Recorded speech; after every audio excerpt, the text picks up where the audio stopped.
दोस्तों स्वागत है आप सभी का आपके अपने YouTube चैनल VBDR ग्रुप में। तो कल जैसा मैंने बताया वैसा ही होते हुए देखने को मिला। मैंने कहा था 2 दिन पहले भी मैंने कहा था कि एक बड़ी तेज़ी आपको देखने को मिलेगी अपने शेयर मार्केट में भी, और आज वही एक बड़ी तेज़ी लगभग 1.5% की तेज़ी के साथ में हमारी मार्केट ने क्लोजिंग दी है। मैंने आपको साफ साफ बोला था कि बड़ी तेज़ी देखने को मिलेगी और बिकवाली सिर्फ तभी आएगी जब बॉन्ड मार्केट में अगर तेज़ी रहती है दिन के दौरान। अगर बॉन्ड मार्केट सुस्त हो जाता है तो हमारी जो तेज़ी है ऊपर के लेवल पर बरकरार रहेगी, सस्टेन करेगा मार्केट, और वही देखने को मिला। ऊपर के लेवल पे सस्टेन किया और बहुत सारे लोग हो सकता है ट्रैप भी हुए होंगे। हालांकि आज बहुत लोगों का पैसा बना है शेयर मार्केट में और आज खुश कर दिया लोगों को शेयर मार्केट ने। अब देखिए मैं आपके साथ में पूरा सब कुछ डिस्कस करूंगा कि क्या लेवल्स पे आज ट्रेड किया और क्या आगे अगले हफ्ते ट्रेड कर सकता है, क्या बड़ी न्यूज़ है अगले हफ्ते के लिए, क्या पॉजिटिव न्यूज़ हैं, क्या नेगेटिव न्यूज़ हैं। तो वीडियो में अंत तक बने रहिएगा, सारी चीज़ें डिस्कस करेंगे।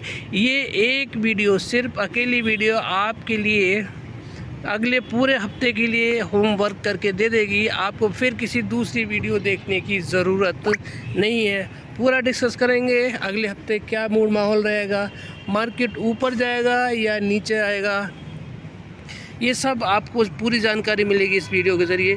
तो वीडियो में अंत तक बने रहिएगा और वीडियो अच्छी लगे तो चैनल को सब्सक्राइब भी करिएगा, जिससे कि आपको सारी न्यूज़ और एनालिसिस आपके पास में टाइमली मिलते रहें। तो आप देख सकते हैं यहाँ पर 25,790 पर 375 पॉइंट की तेज़ी के साथ में 1.5% की बड़ी तेज़ी के साथ में मार्केट ने क्लोजिंग दी है। हमारी निफ्टी ने, इंडियन मार्केट ने, और जो हाई लगाया 25,849 का लगाया, और वही आज का एक फिर से नया लाइफ टाइम हाई देखने को मिला। पिछले 3-4 दिनों से डेली हमारा मार्केट एक नया लाइफ टाइम हाई लगा रहा है और आज भी वही दोहराते हुए देखने को मिला। हमारा निफ्टी लो कितना लगाया, 25,426 का लो भी लगाया। प्रीवियस क्लोज कितना था, 25,415 का था और ओपन हुआ था 25,487। यानी कि ओपन कितना हुआ, मैंने कल आपको साफ साफ बोला था कि आज गैप अप ओपन होगा और गैप अप ओपन भी हुआ और अच्छे खासे मार्जिन से गैप अप होते हुए दिखाई देने को मिला, क्योंकि गिफ्ट निफ्टी हमारा तेज़ी के साथ में ट्रेड कर रहा था। तो गिफ्ट निफ्टी की वजह से हमारा ओपन अच्छा हुआ, प्लस हमारे पास में फेड का जो इंटरेस्ट रेट का कट था वो असर देखने को नहीं मिला था।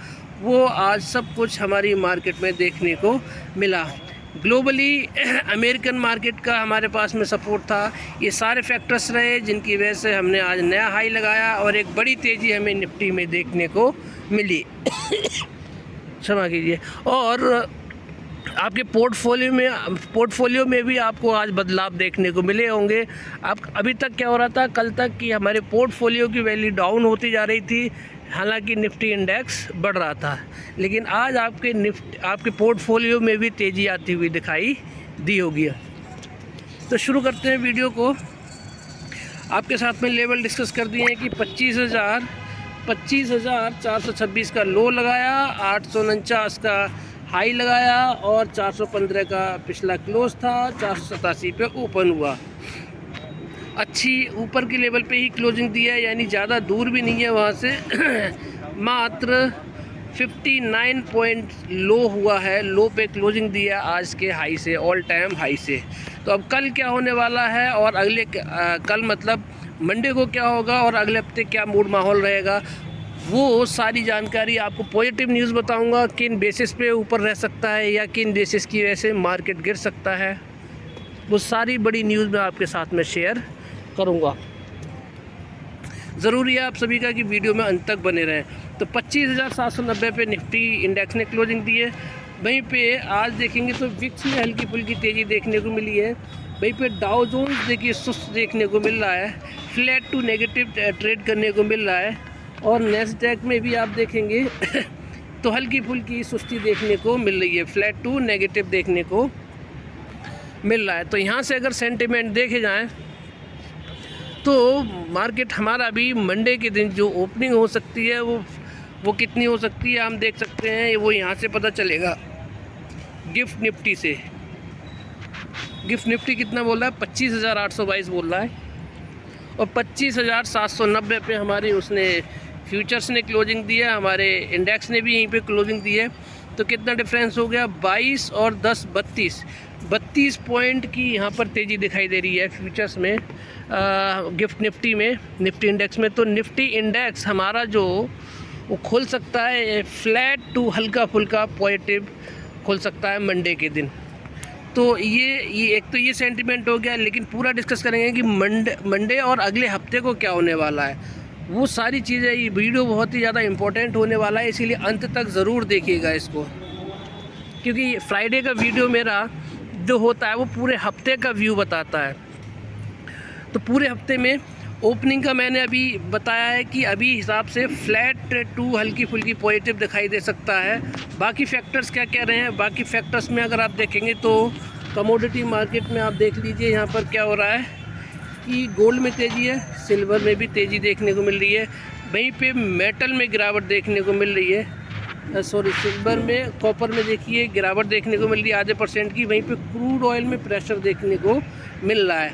लेकिन जो क्रूड ऑयल और ब्रेंट ऑयल है वो किधर की भी साइड जा सकते हैं, क्योंकि इज़राइल और लेबनान यानी हिजबुल्लाह का जो झगड़ा चल रहा है, जो लड़ाई चल रही है, उसकी वजह से इनके जो क्रूड ऑयल है, क्रूड ऑयल के रेट्स में तेज़ी भी आ सकती है या फिर गिरावट भी आ सकती है। तो उस पर थोड़ी नज़र हमें बना के रखनी पड़ेगी। हालांकि अभी हल्का फुल्का क्रूड ऑयल नेगेटिव देखने को मिल रहा है। $65 पर ये क्रूड ऑयल गया था और उसके बाद में अभी 71 पे आ गया है। तो ये रिबाउंड देखने को मिल रहा है, वो सिर्फ़ और सिर्फ क्या है, हिजबुल्लाह और ईरान की वॉर की वजह से देखने को मिल रहा है। तो यहाँ से देखिए थोड़ा सा पॉजिटिव है अगर आज के ट्रेडिंग के सेशन के हिसाब से देखें तो। बाकी अभी मार्केट में हमारा ऐसा कोई बड़ा फैक्टर नहीं मिला है जिस पर हम यकीन कर सकें कि मार्केट बहुत तेज़ी की तरफ रहेगा।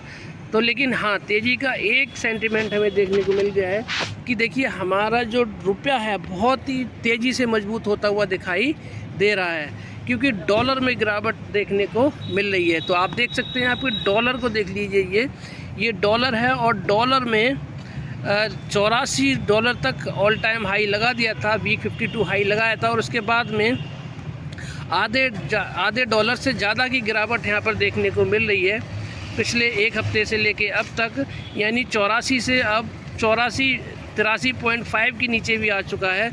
तो यहाँ से रुपए ने बहुत ही मजबूती के साथ वापसी की है और रुपया अच्छा खासा मजबूत हो रहा है, आधा डॉलर यहाँ से मजबूत हो गया है। तो ये एक पॉजिटिव न्यूज़ है। वहीं पे क्रिप्टो करेंसी को आप देख लीजिए, क्रिप्टो करेंसी में लगातार तेज़ी बनी हुई है। 63,000 पर बिटकॉइन ट्रेड करता हुआ नज़र आ रहा है। कार्डेनो देख लीजिए, इथेरियम देख लीजिए 4%, ये सोलोना आप देखिए 3%, पौने 4%। डोजेकॉइन देख लीजिए, एवलेंच देख लीजिए, शिबा इनू में हल्का फुल्का, इसमें भी कोई गिरावट ज़्यादा खास है नहीं। बाकी सब में देखेंगे तो आपको बड़ी तेज़ी देखने को भी मिल रही है। तो यहाँ से भी हमारे लिए पॉजिटिव सेंटीमेंट है मंडे के लिए। लेकिन नेगेटिव सेंटीमेंट ये है दोस्तों कि बॉन्ड मार्केट में तेज़ी है और बॉन्ड मार्केट इंडिया का और अमेरिका का दोनों में तेज़ी देखने को मिल रही है। तो ये हमारे लिए हल्का फुल्का मंडे के दिन के लिए हो सकता है।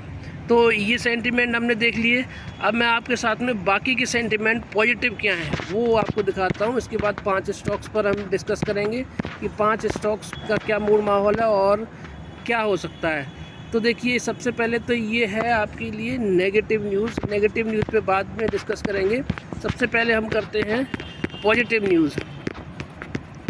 पॉजिटिव न्यूज़ में सबसे पहले हम आपके साथ में डिस्कस करते हैं, ये देखिए, ये जो डॉलर इंडेक्स है, डॉलर इंडेक्स अभी भी 101 के नीचे बना हुआ है। तो यहाँ से पॉजिटिव न्यूज़ देखने को मिल रही है। लेकिन ये अगर 101 से ऊपर 102 की तरफ बढ़ता है तो ये नेगेटिव बन जाएगा। तो अभी तक तो ज़्यादा कोई बड़ा यहाँ पर फेरबदल देखने को नहीं मिल रहा है, तो इसे भी हम पॉजिटिव काउंट कर सकते हैं। वहीं पे अब आप बात करते हैं FII DII का डेटा। तो FII DII में DII देखिए आज फिर बिकवाली करके गए हैं जो ख़रीदारी कर रहे थे। अभी क्या हो रहा है कि FII DII दोनों दिमाग चला रहे हैं और जो ख़रीदारी करते हैं उसको प्रॉफिट भी बुक कर रहे हैं साथ ही साथ। और ये अच्छा है, एक बेच रहा है, एक खरीद रहा है, एक खरीद रहा है, एक बेच रहा है। तो इससे क्या है, मार्केट को फ़ायदा हो रहा है कि मार्केट ऊपर के लेवल पे जाता हुआ दिखाई दे रहा है, क्योंकि एक गिराता है तो दूसरा संभाल लेता है, दूसरा गिराता है तो पहला वाला संभाल लेता है। तो ये चल रहा है अभी। तो यहाँ पर आप देखेंगे 4,427 करोड़ की, ये देखिए क्या करके गए, ख़रीदारी करके गए, कौन बिकवाली करके गए, DII। तो यहाँ से तो नेगेटिव डेटा है, बिकवाली करके गए। वहीं पे देखिए एक FII ने कमाल कर दिया है, 14,000 करोड़ की ख़रीदारी करके गए हैं। कौन? FII। जो FII बड़े नेगेटिव दिखाई दे रहे थे, जो बिकवाली कभी भी बिकवाली कर देते थे, कभी भी ख़रीदारी कर देते थे, आज एक बड़ी ख़रीदारी करके गए हैं। और ये बड़ा डेटा है मंडे के लिए। तो मंडे के दिन आप देखिए, अगर मार्केट कहीं पे भी नीचे मिल सकता है, अगर आपको मंडे के दिन मार्केट कहीं नीचे दिखाई दे रहा है तो आप ख़रीदारी करके जा सकते हैं, क्योंकि FII यहाँ ख़रीदारी करके गए और बड़ी वैल्यू में ख़रीदारी करके गए हैं, बहुत बड़ी ख़रीदारी करके गए हैं। तो वो अपना प्रॉफिट को निकालने के लिए मार्केट को ऊपर ले जाते हुए दिखाई देंगे, क्योंकि लॉस में तो कोई नहीं बेचना चाहेगा और मार्केट मूवर्स ही यही हैं। तो इसीलिए अगर कहीं पे भी नेगेटिव मिल जाता है तो ये जो FII का डेटा है ये आपको प्रॉफिट करा के देगा, क्योंकि ये नेगेटिव में तो बेचेंगे नहीं, मार्केट को ऊपर ही ले जाते हुए दिखाई देंगे और ऊपर ले जाके फिर ये बिकवाली कर देंगे और बिकवाली कर देंगे। बिकवाली का रीज़न क्या है? बिकवाली का रीज़न मैंने आपको बॉन्ड मार्केट बता दिया है। तो मार्केट अगर नीचे मिलता है तो ख़रीदारी करिए और प्रॉफिट में आते ही अच्छे खासे प्रॉफिट में अगर आप आ जाएँ तो उसको बिकवाली करके ज़्यादा लालच न करके आप अपना प्रॉफिट बांध के निकल जाइए, क्योंकि बॉन्ड मार्केट का डेटा हमें ये बता रहा है कि मार्केट ऊपर तो जाएगा लेकिन सेल और राइज की स्थिति वहाँ बनती हुई नज़र आएगी। तो यहाँ से देखिए एक बड़ी ख़रीदारी देखने को मिल रही है। दोनों का नेगेटिव पॉजिटिव अगर हम निकाल दें तो लगभग 9600 करोड़ की 9600 करोड़ की बाइंग हमें देखने को मिल रही है FII DII के द्वारा। तो यहाँ से एक हमारे लिए बड़ी पॉजिटिव न्यूज़ देखने को मिल रही है कि मंडे के दिन तो मार्केट ऊपर जाएगा ही जाएगा और अच्छी खासी तेज़ी भी आपको मार्केट में देखने को मिल सकती है। हो सकता है कि मंडे के दिन आपको नया लाइफ हाई फिर से लगता हुआ दिखाई दे। अब दूसरी बात करते हैं हम फॉरेक्स रिज़र्व की। दोस्तों फॉरेक्स रिज़र्व की अगर हम बात करेंगे तो फॉरेक्स रिज़र्व में भी हमारे लिए पॉजिटिव न्यूज़ आ चुकी है। इंडिया के फॉरेक्स रिज़र्व लगातार चौथे पाँचवें हफ्ते क्या हुए बढ़ते हुए देखने को मिल रहे हैं और आज फिर एक नया लाइफ टाइम हाई लगते हुए देखने को मिला है। हमारे फॉरेक्स रिज़र्व का $223 मिलियन के उछाल के साथ में हमारा अब जो फॉरेक्स रिज़र्व है, भारतीय फॉरेक्स रिज़र्व, भारत की गुल्लक, भारतीय किट्टी जो है वो एक नया कीर्तिमान हासिल कर लिया है। 223 मिलियन के साथ में $689.48 बिलियन के ऑल टाइम हाई पर हमारा मुद्रा भंडार पहुंच गया है। वहीं पे अगर आप देखेंगे तो गोल्ड रिज़र्व की वैल्यू में उछाल के चलते भारत का विदेशी मुद्रा भंडार फॉरेन एक्सचेंज रिज़र्व एक बार फिर नए ऐतिहासिक हाई पर जा पहुंचा है। भारतीय रिजर्व बैंक ने डेटा जारी करते हुए बताया कि 13 सितंबर 2024 तक भारत का विदेशी मुद्रा भंडार $223 मिलियन के उछाल के साथ $689.48 बिलियन पर जा पहुंचा है, जो पिछले हफ्ते कितना था, $689.23 बिलियन पे था। ज़्यादा बड़ी तेज़ी नहीं है, ज़्यादा बढ़त नहीं हुई है, लेकिन हाँ बढ़त हुई है। इस बार भी बढ़त हुई है। इस बार भी आपके हमारे फॉरेक्स रिज़र्व बढ़ते हुए दिखाई दिए हैं। 5वें हफ्ते लगातार बढ़ रहे हैं और अगले हफ्ते का भी जो डेटा है वो आपको पहले ही बता दूं कि अगले हफ्ते भी हमारे फॉरेक्स रिज़र्व बढ़ते हुए देखने को मिलेंगे, क्योंकि डॉलर में बड़ी गिरावट देखने को मिल रही है और गिरावट देखने को मिल रही है तो हमारा रुपया मजबूत हो रहा है और हमारे फॉरेक्स भी बढ़ते हुए नज़र आएंगे। तो कोई बड़ी बात नहीं है कि अगले हफ्ते हो सकता है कि हम 700 बिलियन का फॉरेक्स रिज़र्व का, भारतीय फॉरेक्स रिज़र्व का जादुई आंकड़ा भी हासिल कर सकते हैं। तो ये एक बड़ी पॉजिटिव न्यूज़ है दोस्तों। तो आप देखिए, हालांकि इस अवधि में विदेशी एफसी अकाउंट जो है उसमें गिरावट देखने को मिली है। विदेशी करेंसी एसेट 515 मिलियन डॉलर की गिरावट के साथ में 603.62 बिलियन डॉलर रहा है। आरबीआई के गोल्ड रिजर्व में ज़ोरदार उछाल देखने को मिला है और ये 899 मिलियन डॉलर के उछाल के साथ में 62.88 बिलियन डॉलर पर आ गया है। इस अवधि में एसडीआर में 53 मिलियन डॉलर का घटकर 18.41 बिलियन डॉलर रहा है, जबकि इंटरनेशनल मॉनेटरी फंड में जमा रिजर्व 108 मिलियन डॉलर घटकर 4.52 बिलियन डॉलर रहा है। यानी कि जो हमारा जो एफसीए अकाउंट है उसमें क्या किया इस बार उन्होंने अपनी पोजीशन जो रिज़र्व जो पोजीशन बनाते हैं हमारा आरबीआई, उसमें उन्होंने इस बार पोजीशन को घटाया है और इन्होंने क्या किया है, वहाँ से अपनी जो 108 मिलियन डॉलर को घटा दिए हैं और जो हमारा आईएमएफ में जो पोजीशन थी उसको कम कर दिए उन्होंने। कितने से? 108 मिलियन डॉलर से। तो ओवरऑल अगर आप देखें तो हमारे लिए ये पॉजिटिव न्यूज़ है। और अगले हफ्ते के लिए भी मैं अभी से बता देता हूँ कि अगले हफ्ते भी हमारे फॉरेक्स रिज़र्व बढ़ते हुए देखने को मिलेंगे। और बाकी आप देखेंगे बड़ी न्यूज़ ये कि करेंसी मार्केट में $1 के मुकाबले 13 पैसे की मजबूती के साथ में 83.56 रुपये के लेवल पर क्लोज हुआ है। यानी कि हमारा 13 पैसा $1 के मुकाबले मजबूत हुआ है हमारा रुपया, हमारी इंडियन करेंसी, जो पिछले सेशन में 83.69 रहा था। यानी 83.69 से कहाँ पे आ गया? 83.56 पे आ गया है। तो 13 पैसे का ये क्या हुआ है, हमारा मजबूती आई है हमारे रुपए में। ये अनुमान जताया जा रहा है कि डॉलर के मुकाबले रुपए में कमज़ोरी को थामने के लिए आरबीआई ने दखल दिया है, इसी के चलते रुपया मजबूत हुआ है। तो हमारे जो आरबीआई है पोजीशंस बनाता रहता है जिससे कि रुपए की वॉलेटिलिटी घटे और रुपए में गिरावट ना हो, डॉलर गिरावट हो जाए लेकिन हमारे रुपए में मजबूती आए। इसीलिए क्या है, हमारा जो आरबीआई है वो पोजीशन बनाता रहता है। फॉरेक्स रिज़र्व के जो डेटा हैं हर फ्राइडे को आते हैं और मार्केट क्लोज होने के बाद आते हैं। ये एक ऐसा डेटा है जो इन्वेस्टर्स के मन में भरोसा जताता है कि मार्केट में पैसा इन्वेस्ट किया जाए या फिर पैसा न इन्वेस्ट किया जाए या पैसा निकाला जाए।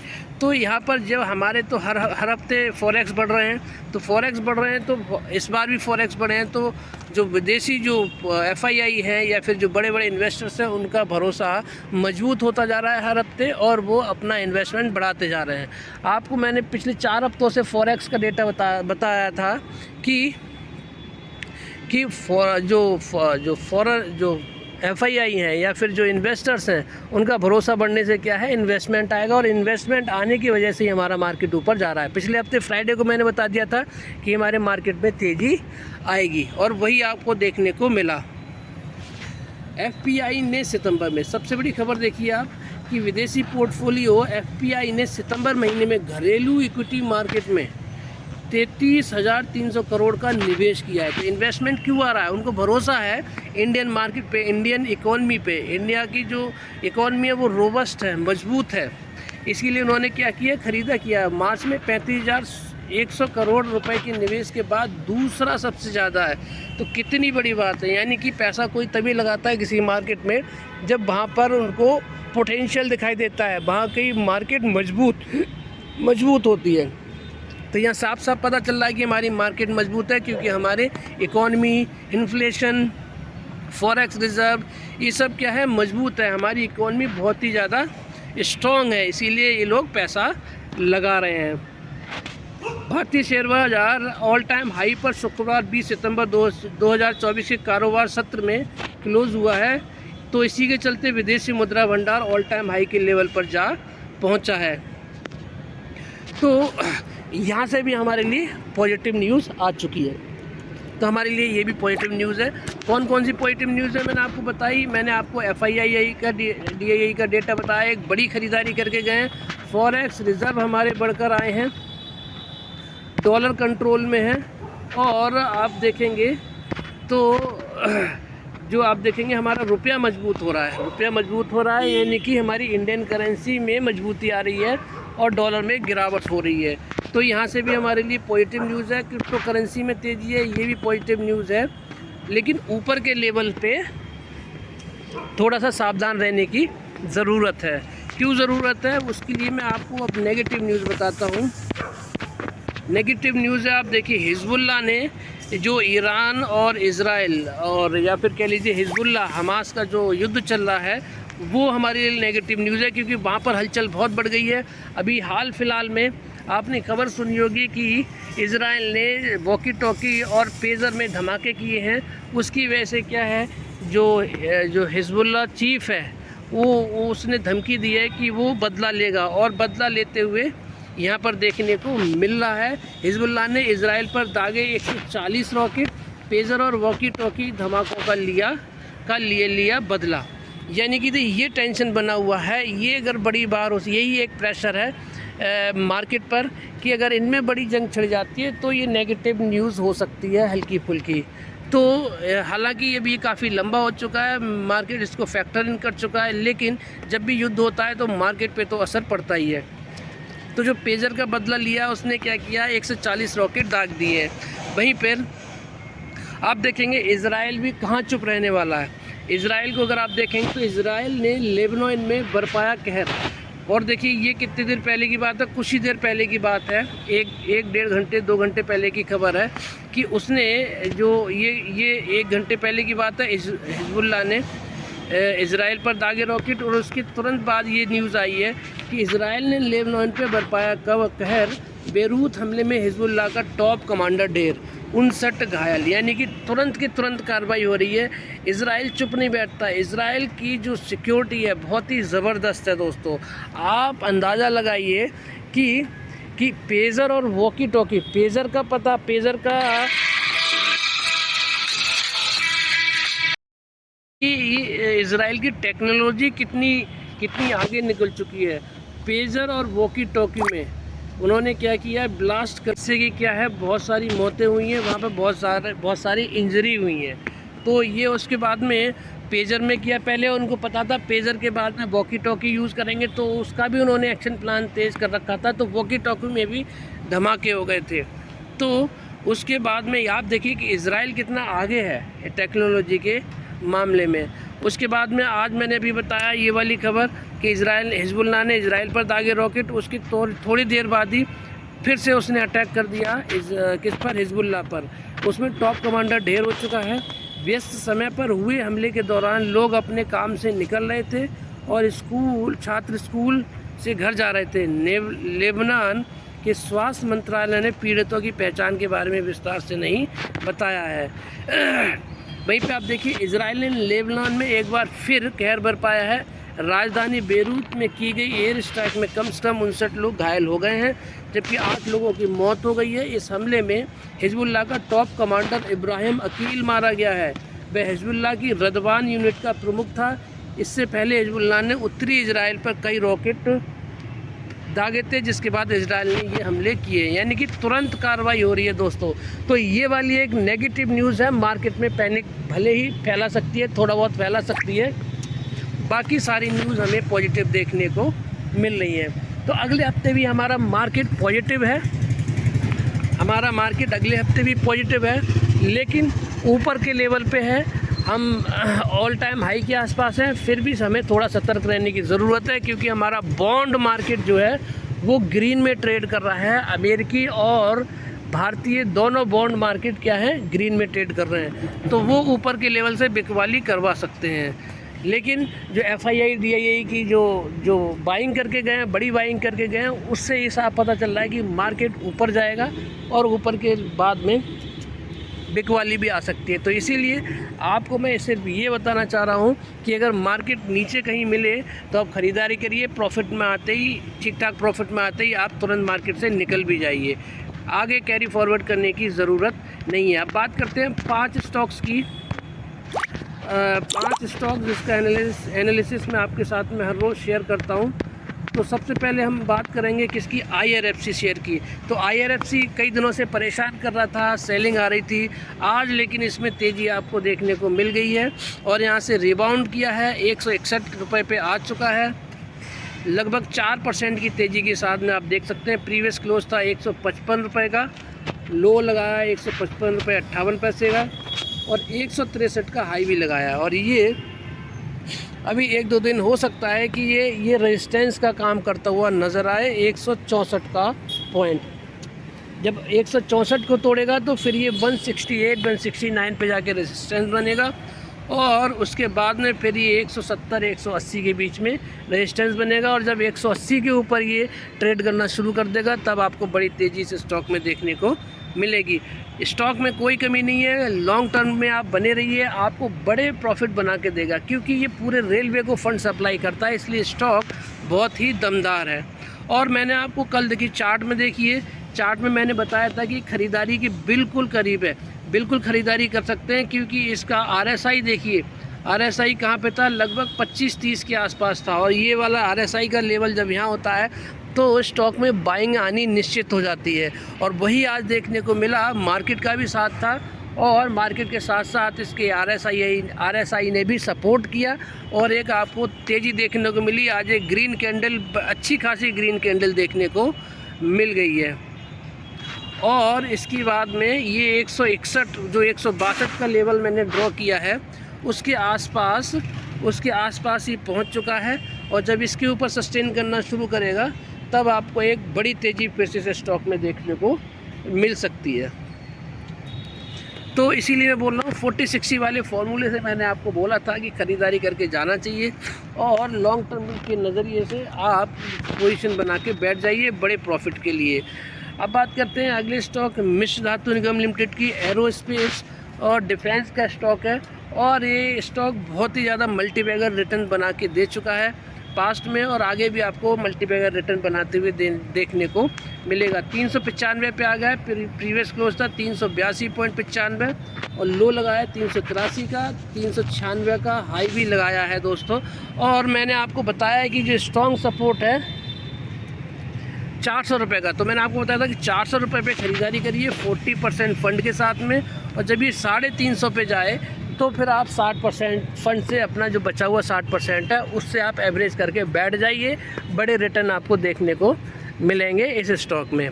तो मैं भी अभी वेट कर रहा हूँ इसका 350 के लेवल पे जाने का, और 350 के लेवल पे जाते ही हम एक बड़ी ख़रीदारी करके इस स्टॉक में जाएंगे। हालांकि ये लेवल भी अच्छा है ख़रीदारी करने का, यहाँ से भी ये बड़े रिटर्न आपको बना के देगा। 350 के लेवल पे जाते हैं हम बड़ी ख़रीदारी करेंगे, और अभी भी लेवल इसका कोई भी बुरा नहीं है, अच्छी ख़रीदारी, यहाँ से भी बड़े रिटर्न बना के देता रहता है। ये प्रीवियस में भी आपने देखा, उसका देखिए 547 लाइफ टाइम हाई है, और 345 इसका वीक 52 लो है, आप देख सकते हैं यहाँ पर। तो 345 और 350 मैंने आपको बता ही दिया है, यहाँ जाते ही हम लोग फिर से एक बड़ी ख़रीदारी करके जा सकते हैं। स्टॉक में कोई भी कमी नहीं है। और इसका RSI देखिए, RSI में आप देखिए यहाँ पर RSI कहाँ पर है, 42 पे है, यानी 42 या फिर 25-30 पे कहीं पे भी आ जाए, और यहाँ से क्या है रिबाउंड ही करता है। देखिए यहाँ पे रिबाउंड किया है, यहाँ पर रिबाउंड किया है, और यहाँ पर रिबाउंड किया है। आप देख लीजिए यहाँ से तेज़ी आई है, वही चीज़ यहाँ पे देखने को मिल गई। ये देखिए, ये देखिए, ये देखिए, ये देखिए। तो अभी क्या है, अभी सही समय आ गया है इस स्टॉक में, ख़रीदारी करके हम लोग जा सकते हैं।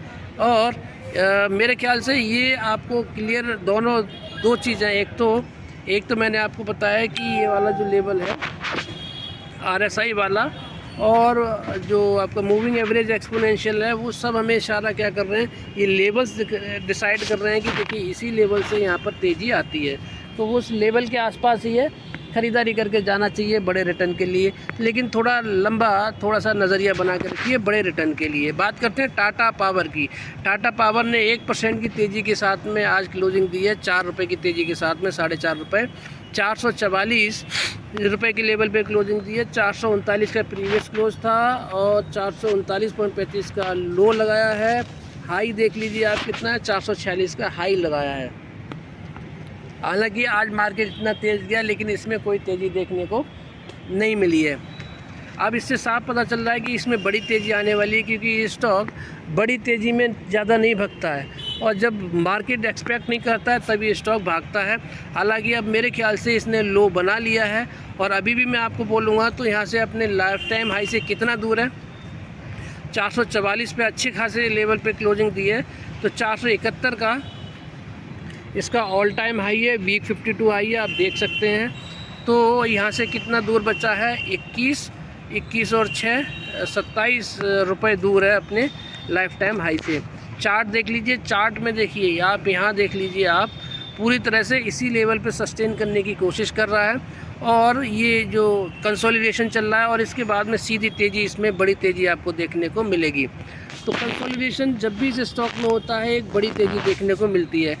हालांकि कंसोलिडेशन बहुत लंबा होता है, लेकिन कंसोलिडेशन के बाद में जब ये ब्रेकआउट देता है तो एक बड़ा डबल के करीब रिटर्न बनाकर देता है। इसका जो RSI है वो 57 चल रहा है और ये 57 का जो RSI है आप देख लीजिए यहाँ पर क्या है, अभी भी इसमें ऊपर जाने के पूरे चांसेस हैं। और 471 का जिस दिन भी ये हाई तोड़ेगा दोस्तों, एक बड़ी तेज़ी से स्टॉक में देखने को मिलेगी। तो बहुत बेहतरीन स्टॉक है टाटा पावर और लॉन्ग टर्म नज़रिए से खरीदिए, एक बड़े मल्टीबैगर रिटर्न बना के देगा। पास में भी इसने मल्टीबैगर रिटर्न बना के दिए हैं। अब बात करते हैं चौथे स्टॉक्स की। RBL बैंक की, बैंकिंग सेक्टर का स्टॉक है। बैंकिंग में भी तेज़ी थी, लेकिन ज़्यादातर बैंकिंग स्टॉक्स में तेज़ी देखने को नहीं मिली आज भी। और इसका लेवल तो मैंने आपको बता दिया है, या तो 190 का वेट करिए, 190 या 180 पे कहीं पे भी मिल जाए, ख़रीदारी करके जाइए 40-60 वाले फार्मूले से। हालांकि अभी भी ख़रीदारी करना चाहें तो कर सकते हैं आप 40-60 वाले फार्मूले से, या फिर वेट करिए 231 रुपये की वीकली क्लोजिंग। 231 रुपये के ऊपर वीकली क्लोजिंग दे दे तो आप एक 270-290 के टारगेट के लिए आप जा सकते हैं। एक बड़ा कंसोलिडेशन चलता हुआ दिखाई दे रहा है। अब ये देखिए, ये कंसोलिडेशन ही है यहाँ पर, और जब इस लेवल से ऊपर की तरफ निकलेगा और ये जाएगा 231, ये 231 की मैंने आपको लाइन ड्रॉ कर रखी है। ये आपको साफ साफ इशारा कर रहा है कि जब इस लेवल के ऊपर गया है तो इसमें एक बड़ा ब्रेकआउट देखने को मिला है। तो 270-290 के लेवल के लिए हम जाएंगे जब 231 के ऊपर वीकली क्लोजिंग दे देगा। अब बात करते हैं पांचवें आखिरी स्टॉक की, जिसका नाम है PIGL power instrument Gujarat limited. 170 रुपये पे आ चुका है ये, और जो मुझे लगता है ये स्टॉक फिर से आपको 100 रुपये के लेवल पे आना चाहिए, क्योंकि जिस हिसाब से ये तेज़ी में भागा है, 30-40 ट्रेडिंग सेशन ये अपर सर्किट में भागा है, और 150 के टारगेट मैंने दिए थे आपको 55 रुपये के लेवल से। तो 55 रुपये के लेवल से 150 के टारगेट भी अचीव हुआ, और उसने 55 रुपये, 150 के ऊपर भी काफ़ी सारा गया। ये 150 से लेके कहाँ पहुँच गया दोस्तों, 192 सर्किट लगे हैं। तो अपर सर्किट के हिसाब से जिस तेज़ी से ये गया है उसी तेज़ी से इसको वापस भी आना चाहिए, क्योंकि इसका ट्रैक रिकॉर्ड ऐसा है। अब देखिए, ऊपर जाता है, फिर नीचे आता है, फिर ऊपर जाता है, फिर उसी लेवल पे आता है, और फिर देखिए यहाँ गया है, फिर वहीं लेवल पे आया है, फिर ऊपर गया है, फिर उसी लेवल पे आया है। तो यहाँ पे भी इसको यही करना चाहिए, ऊपर गया है, अब इसको नीचे आना चाहिए, और उसके बाद में फिर से ये नीचे ऊपर जाना चाहिए। तो 100 रुपये, 95, 80 लेवल पे कहीं पे भी मिल जाए, आंख बंद करके ख़रीदारी करिए, और 100 रुपये के टारगेट के लिए हम लोग इसमें जा सकते हैं। यानी कि 80 से या 100 से, अगर 100 से भी लें तो हम 190 रुपये के टारगेट के लिए, 90 रुपये की प्रॉफिट के लिए हम इसमें जा सकते हैं। तो इसीलिए थोड़ा वेट एंड वॉच करने की ज़रूरत है। ये स्टॉक आएगा ज़रूर नीचे।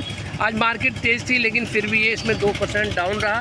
तो इसी तरह जिस तरह से ये अपर सर्किट लगे थे, इसमें लगातार लोअर सर्किट भी लगने चाहिए, जो इसका इतिहास बता रहा है। तो ये था मेरा आज का एनालिसिस। मैंने आपके साथ में निफ्टी का एनालिसिस शेयर किया, 5 स्टॉक्स का एनालिसिस शेयर किया। मैंने आपके साथ में बड़ी न्यूज़ बताई, आपके साथ में नेगेटिव न्यूज़ भी बताई।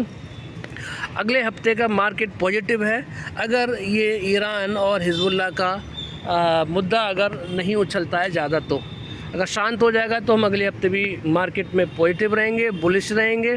शॉर्ट मत करिएगा अभी, क्योंकि FII का डेटा बहुत ही ज़बरदस्त है, और लगभग 9600 करोड़ की ख़रीदारी करके गई है हमारे FII DI। तो ये था मेरा आज का एनालिसिस। वीडियो अच्छी लगी है तो लाइक शेयर सब्सक्राइब करना मत भूलिएगा। आप सभी का दिन रोज शुभ रहे। जय श्री राम, जय श्री राधे राधे, जय श्री श्याम।